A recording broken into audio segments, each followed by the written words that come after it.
今年咸水风炮受疫情影响，除了规模缩小，家家户户减白炮啊，促销射景，只采取定点的施放，嘛无开放礼炮的管制人调。不过市长黄伟哲表示，总是排除万难正常施放，因为毕竟风炮就是要互瘟疫消退，所以以防疫甲安全为前提，要互民众度过平安快乐的元宵年。盐水风炮决定排除万难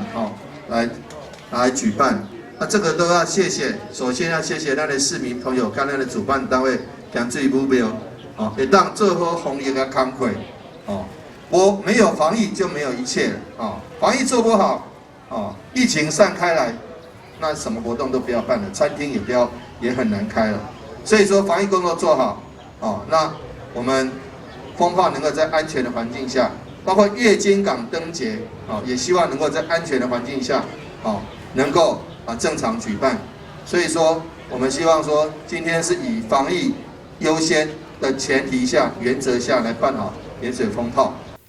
为提醒第一摆参与风炮的民众一定要注意安全，上桥再次加强宣导，教大家防护装备安怎穿。相关的原则就是规身躯包安，袂当有任何部位露出来。鞋子的部分要穿运动鞋，那不要穿拖鞋跟凉鞋，那裤子的部分要穿牛仔长裤及棉质的长裤，其中也是要棉质的毛巾，然后比较长把它围起脖子。那接下来是大衣的部分，大衣我们这边也是要穿